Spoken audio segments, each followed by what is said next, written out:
Welcome to Mob Talk. Jason Harris guides our live weekly show with numerous automotive experts talking anything and everything automotive. Turn up the volume and let's get ready to rock. How to properly compensate for efforts and results. I like to kick it off.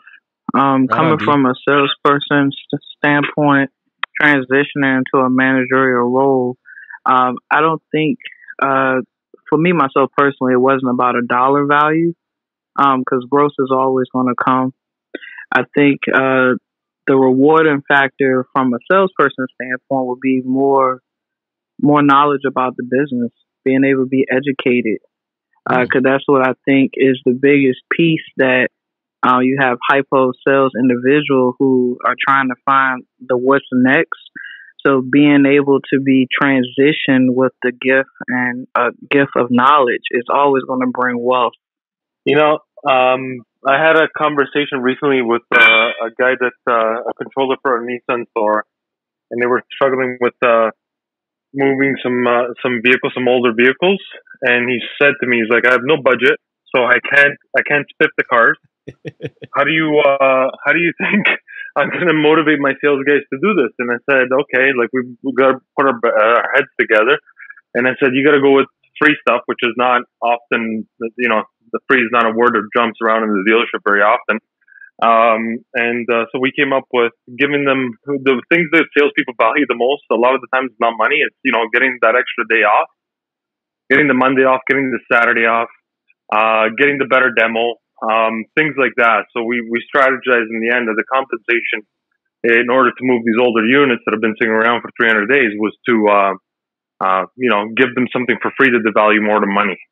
I think that's super cool. To get them on board. I think compensation can come in many different forms, and Dee was kind of mentioning it earlier. It can come in the form of education as well. You know, but see, now that was a compensation for results, which is cool, and I think it has to happen. But I think we're also too quick to forget that we should be compensating on efforts. Look, if we focus on efforts and we compensate on efforts, the results always kind of come too. Hey, Damien, you want to jump in there? Well, I'm in a restaurant. I love you're in a restaurant, man. Thanks for joining the conversation. Remember restaurants? Restaurants, what are those? No, I'm good. Yeah, thanks. You know, I'm in Louisiana, so we've been open for a while. You know, we walk in with a mask and we take our mask off. but there's bars open. There's everything. Casino. I was in the casino earlier today. Everything's awesome. open. I mean, I'm so glad y'all that all the other states are scared shitless. You know, but after 2 hurricanes and an ice storm, I think Lake Charles, Louisiana, can handle a little bit of a virus. Yeah, you know, ask the question again, Jason. How should we properly compensate for efforts and results? Well, you know, if you look at from the perspective, you're getting rewarded on both. You can't get results without effort. That's a good point. It's just a matter of how you look at things. So let's assume you're talking about a car salesman, right? Does a car salesman get paid to sell a car? Or do they get paid to say hello to a customer? Or is the result of them saying hello, they're going to close X number of percentage of cars? National average says they're going to close about 20%, right? Mm-hmm. Everybody knows if you talk to 60 people, you're going to sell 8 to 12 cars a month, right? So if they talk to 60 and they sell 10, right, and they're making about $400 per car, you know, if you divide what they make per month, divided by that 60, they're getting paid on every hello. Now, you can claim that they're getting paid only to sell a car, but the numbers don't lie, and dealers go by numbers. Talk to 60, close 20%, sell 10, make 400, times 10, $4,000. $4,000 divided by, say, 60 opportunities, they make $67 per hello. Every time you say hello, you're making money, whether you like it or not. The only difference is where are you putting your effort in transactional customers or relationship customers? Because salespeople who wait on people that know them, like them, and trust them, they don't make $67 per hello. They make about $400 per hello. So you decide how you want to do your business. Your effort can be spent on relationships, or your effort can be spent on transactional customers. Your effort can be spent, I'm going to get better at closes. I'm going to get better at word tracks. I'm going to get better at walk around. You might go from 20 to 30%. That's the case. You go from $67 per hello to about $100 per hello.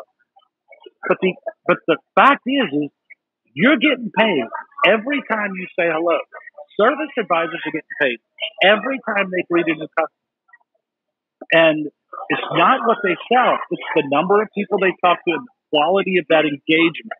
Yes. What did they solve? What did they help accomplish? So that's the answer to your question.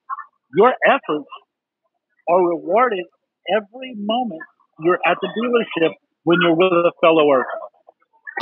That is an incredibly interesting perspective. Thank you, Damien. I really appreciate you jumping in.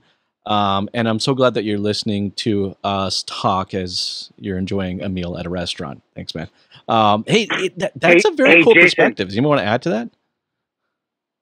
Hey, Jason, Yes. I got to bounce. I'm going to a restaurant too. Like the Thanks, guys. Damien, Just go ahead and I'm keep gonna throwing this in celebrate my face that you guys are going to restaurants. That's my cool. 23 year anniversary. So thanks, guys. Happy Had a great time. anniversary. Thanks, guys. Thanks, Brian. Have a good night, man. Damien brought a very interesting perspective to the question at hand: is how do we properly compensate for efforts and results? I love the perspective. It's like you compensate for the results because the results aren't there unless the efforts are there. Anybody like to add to that? Well, and I think to Damien's point, and always Damien makes great points, is that the efforts are measured by the results that are put. If just because the salesperson says hello, were they on their cell phone? Were they staring at their computer screen, watching YouTube videos? What were they doing during that particular engagement? What was their effort of that hello? Was it a sincere hello? So you measure the efforts with the results, and if you can quantify those efforts and put those into and measure the efforts, then the results are going to be there. So that's a great point that Damien brought into it. It's always important to go the extra mile because we're in the art of, a lot of people always say we're in the art of sales, but I always say that we're in the art of building relationships. We're in a relationship business, and going the extra mile is what's going to always give you the results. My prior dealer that I work for, they always want to know why I walked to the service lane with every customer when they came in looking for service. It might not have been a sale opportunity, but it was also a relationship opportunity. And having those emotional interactions with customers, those will help grow your efforts. And when you have those efforts, you get the results. I always believe in behaviors plus practice equals results, and that's the equation that I live by. So, yes, to Damien's point, that is very important. Well, and D, I think you bring up a great point there, and thank you for throwing that in there, because that's an amazing experience, that the way that you consistently execute that, right? But look, we know that, we can teach a delivery process to 16 salespeople. And if we don't actually measure the effectiveness of those processes or the way that they're executing on those efforts, we're going to get 16 variations of what that delivery process actually is. So then, to maintain kind of that D level of experience that you were kind of talking about there, it doesn't make sense for us to compensate on the efforts when we have such a high expectation of how we want these processes to be executed. D, I have a question. How many other salespeople do you know? And I have never met you before. It's a pleasure to meet you. Take the time like you do to go that emotional route with the customer. That was one of the most dynamic things that I've ever heard. Well, I can tell you this. And that was one of the biggest opportunities I had with my first dealer group, is because I actually exhibited that, and everybody thought I was crazy. Like, it's a waste of time, or you always hear the negatives and no pluses, but they always wondered how I was able to be consistent and just performance in general. You know, I've only been in the business about 2.5, going on 3 years, and after month number 3, I never took a lot up. Because I kind of dialed into, understanding that sales is a form of customer service. Customer service is a form of relationship management. And if you can manage the relationship, you will always be able to, have what I call the residual income. I never thought about, and having those emotional connections with the customer. It was very important for me to, put in my CRM that Johnny had a baseball game, or, the fact of, hey, my customer just had a surgery and I want to make sure everything's okay. Or the biggest thing I did was I personally scheduled all of my customer service appointments as a salesperson, because it was important to know that they were in the building, and I want to make sure that their service was top tier, to the point that when I decided to leave the dealer group, the customers were calling me, asking me if it was okay, because I was able to educate them on service plan that they can go service at another manufacturer in the area, because they knew I wasn't there anymore. So the relationship is important, because it's past the sale, and to attest to that, people buy from who they like to trust. Now I'm in a whole different brand, and even it's a whole different market like I've never been in from where I started. And my customers, they follow me. They'll buy. I mean, gotta think, even though a vehicle has a name, it still has 4 wheels, an engine, and a transmission. So they buy from who they like or trust, and it's important, and that's what I try to convey even to the tenured people that I work around, and even anybody that I interact with, that it's the art of relationships. You gotta. I used to tell my customers, I'm here because I care about you. I care for people about people, not looking at you like a number. And that means a lot, because of the fact it doesn't matter how you compensate it. Everybody know that everyone has a job, but if people know that you care, and they can convey, that type of emotion, it's a different level to the interaction and the customer experience. Well, and I think that amazing experience, D, that you bring. All right. See, as a manager or dealer principal, all right, I would want to compensate that, because, I want to set that at a bar, and for a couple of reasons. A, because I know it takes you time, D, to do something like that, right? You could have turned and burned through 120 ups, all right, and still sold 10 or 12 cars at a lower closing ratio with not taking the time to actually want to connect with someone. But I know that if you're going to take the time to connect with someone, you're going to create that experience and create a lifelong customer, all right, it's going to take more time. I think for me, if I was a dealer principal, I would be pushed to want to compensate those efforts over necessarily the results. And that's the difference. I think a lot of I want to choose my words wisely, but a lot of leadership out here in the market, they get short-sighted on that. Mm-hmm. And it's more so of, well, I think in the management level is, well, we need to sell a car today, and which is understood, but taking the time, 5-10 minutes when we're not actually doing nothing actively in the moment, that goes a long way. It's many customers that I took 5 minutes for that end up turning into 5 referrals put later on that week. So yes, it is about the immediate result, but it's also about the lasting impression, because first impression is always your lasting. And that right there is what I aim, to make the difference in the automotive industry. I mean, you got to look at it. Retail. I come from retail. Retail does it all the time at a low. They do it 100%. They breathe that, and they're not even a third of what the possibility of compensation in the automotive industry. So it's like, why not have that same type of experience over here? Hey, D, how long you been selling cars? Only 2.5 years. Man, I tell you what, you got the perfect mindset, man. You are spot on It's all about data farming, right? It's all about planting seeds and putting water on it every single day. And next thing you know, you have little sprouts that start growing, and then you got deals. You know, everything is a high value experience, and I think that what you're doing is spectacular. Keep on plugging away, and you know, treat people the way that you would want to be treated when you go buy something. So great job, my friend.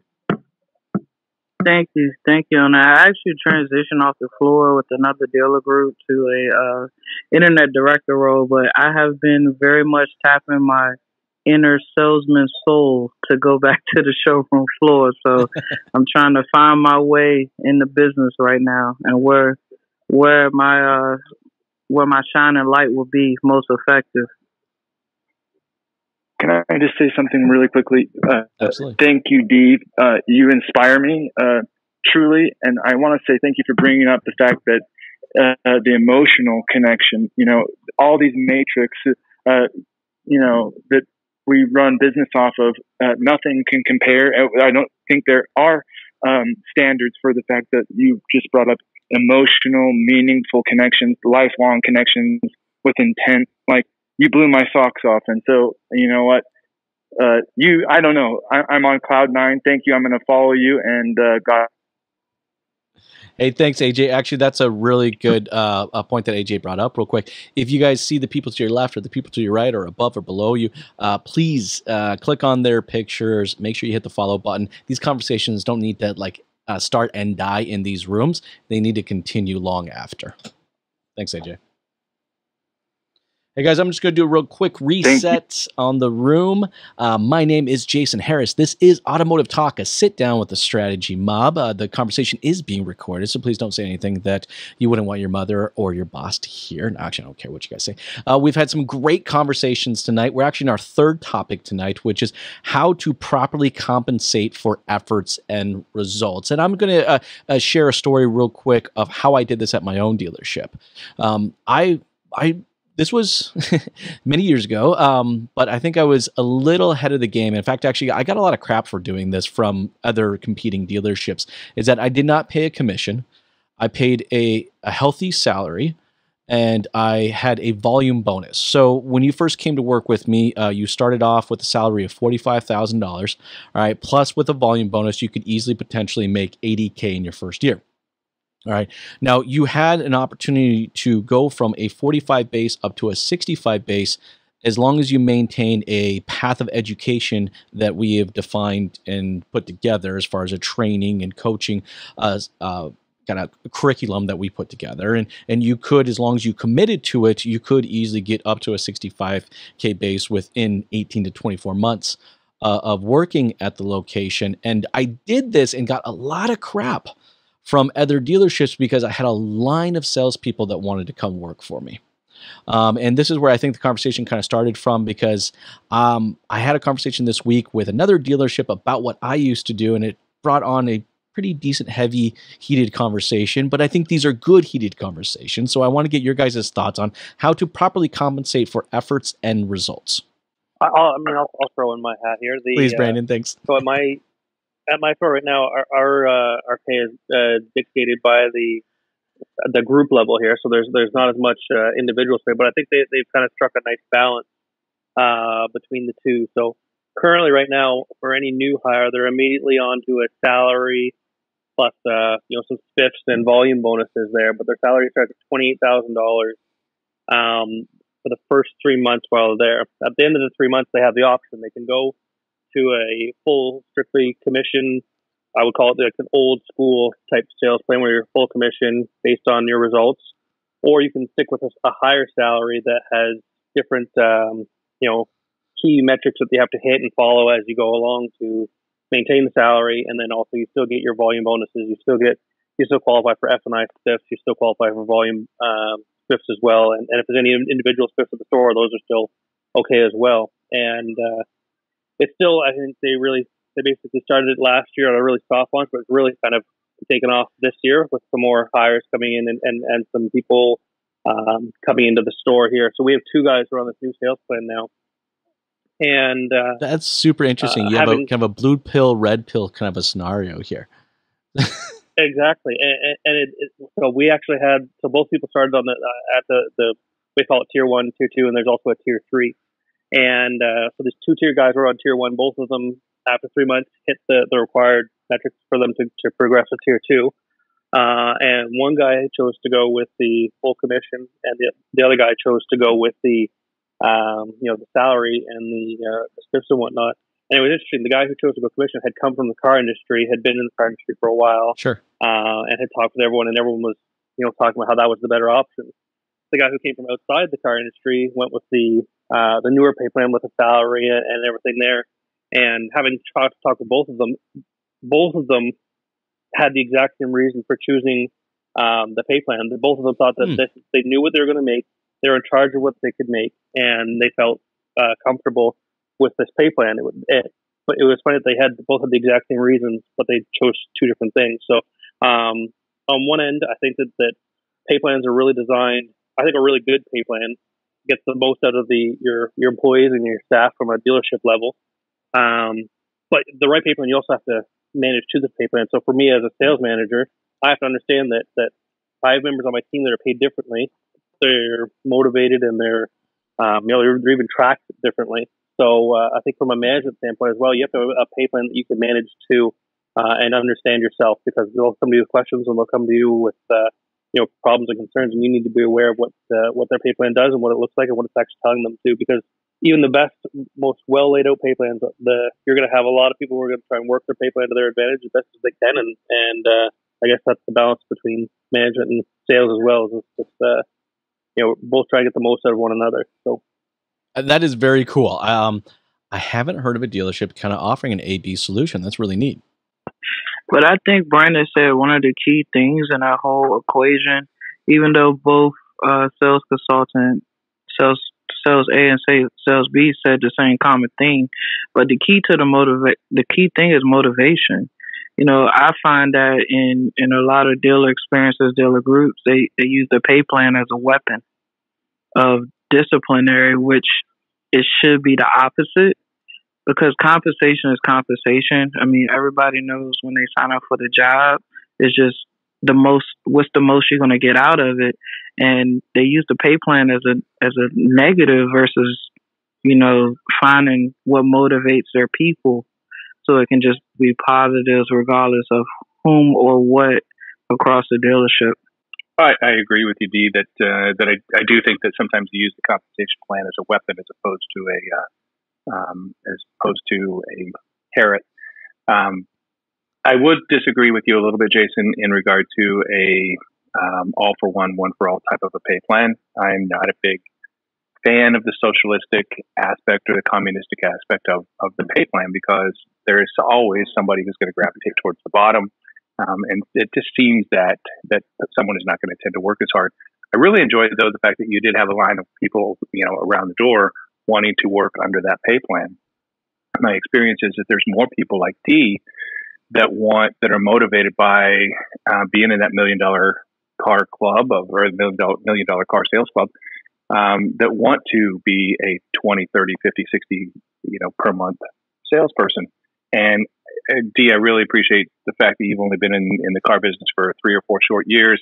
And I would love to see in the Midwest, an all-star automobile, and then have all these, high, the Ali Reedas of the world and the D's of the world and Cody's of the world, all go in there and sell 1 month out of some, phantom car lot, just see how many they could actually sell. I mean, I think you could probably sell 5,000 cars in a month. That'd be a kind of a cool. Man, if I can get somewhere that got the people and the inventory capability, it don't even have to be produced. Like, the chip factor doesn't scare me. It's just the ability to borrow.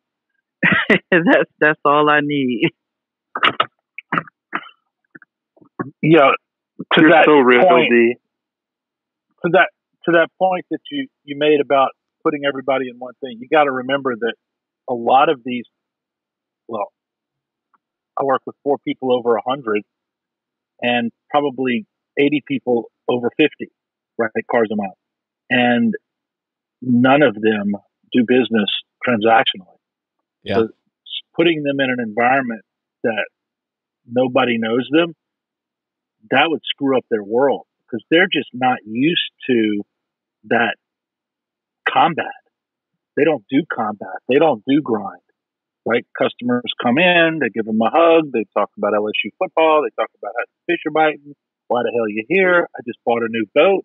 No shit. What kind of boat is it? And they tell you, well, what do you need? They say, well, I need a truck. My old truck can't pull a chicken off a net. I got to have a truck that's better, right? And so they're not really even selling, right? They're more advisors. Yes, telling them absolutely. And so it's a whole different. When people talk about, let's go on the floor and try to sell out. Who's the top salesman in 30 days? It doesn't. These guys couldn't compete because they're not going to work that hard anymore. They're working 5 days a week. They're off at 7 o'clock at night, and the customer. It's just a different world, right? It's not the same animal, and that's what most salespeople should have. Is what D has is that relationship only business where you close 80% of the people, not 20 or 35. Look, I'm with you 100% on that one, but I think to be able to do that, we have to process our way to it because we don't organically have 15 Ds working at the dealership, right? You're going to have maybe a handful of Ds, and then you're going to have a bunch of other, you're going to have a combination of stuff, right? But and this is why I was really always kind of pushing in creating. I feel like at the industry we have a superstar culture, right? Where the top third of your salespeople make up 60% of all the sales. And that doesn't necessarily, that superstar culture of just constant competition, all right, might be great for the dealership and the bottom line, but ultimately ends up affecting the customer experience. So I'm with you on that, Damian. Yeah, Jason, it's not a healthy mindset because they're in I'm a predator mode. Exactly. All the time. Well, you have to be. Predator mode causes you don't have to be. You're chasing the marketplace. The people I teach, the marketplace comes to them.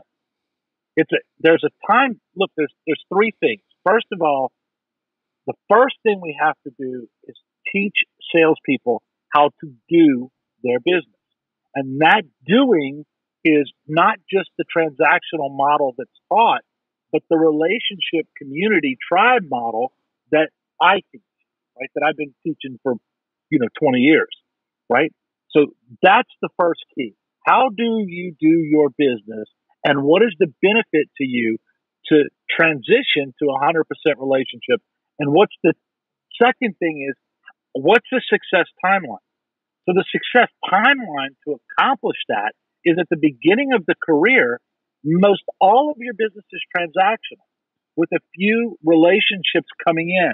But by using Facebook and by using, not trying to sell, but just trying to connect to your community, trying to be part of your tribe.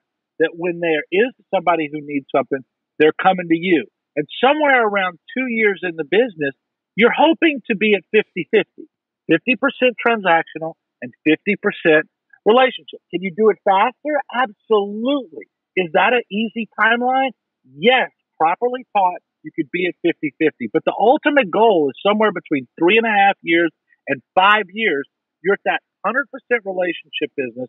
Your relationship with your manager has evolved from they're supposed to protect you to you're a partner, where you walk up to the desk and they say, "Hey, Boo, where you at?" "Oh, I got this customer." "Where you want to be?" And then they give you the thing. So they're not working the deal. They're asking you where you're at, and you're telling them where you're at, right? Or you're working the deal without a manager, right? That's the success timeline.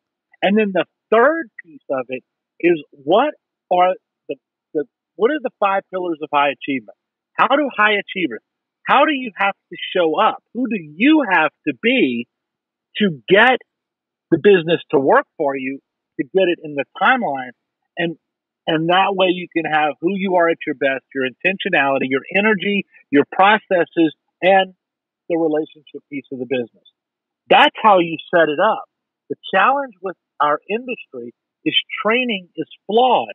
It is constantly taught reactionary of reacting to the next customer to come in, listening to the statement, and then responding to the word for the word tribe. 100%. We don't play the long game. We do not play the long game. We play the short game on everything. Well said. And I always call it the art of slowing down to speed up. Because sometimes you got to listen. Wow.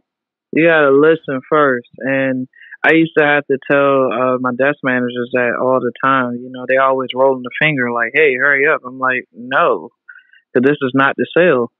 This is the relationship. And then at the end of the day, they want to understand why at the end of the month, you know, I got like 60,000 gross on the books because it's like, it's the relationship. You know, it's not, you have to slow down to speed up. And that's what I feel like sometimes we miss. Damn it. And one day, I'm going to be on that level because I read your book. You know, one of the things that people wonder is, and this is a constant thing that Ali and I face, they like the shiny object, right? He's a shiny object. And everybody's all impressed with him, but there's nothing fancy about him, right? He just shined himself up. You don't want to look up to the shiny object. You want to know, how can I make my object that shiny, right? How can I be that shiny? Everything you need is already inside of you. It's not magic, and it's not anything special, and it's no fancy dust, and it's not the right Facebook ad, and it's not the right, you know, I got the right word tracks, I got the best bravado. It's just about you showing up as yourself, authentically, knowing where you're going and why, and making sure the processes are authentic and work for you, and then taking care of people. That's how simple it is. It's not complicated. We've made this thing so damn complicated that 70% of the people fail within the first year. And that is true. One thing I learned from a room I was in the other day with Tim Story, he stated that, you know, you were born original, you know, don't dare die a copy. And that people, like it's always said, people buy from people they like and they trust. And without the art of the relationship, I always go back to that relationship piece, because we have to be able to relate with someone and the part of ship is to take them somewhere. So, and to carry them on. So I appreciate that, Daniel. Hey guys, we're getting towards the tail end of kind of our 30-minute mark. We've had an amazing conversation around how to properly compensate for efforts and results. Thank you so much for everyone to participate. Thanks for tuning in to Mob Talk. Feel free to like, follow, comment, or get a hold of me with any ideas for new content on future shows. Be sure to check out more amazing automotive content from our Strategy Mob captains and crew at strategymob.com.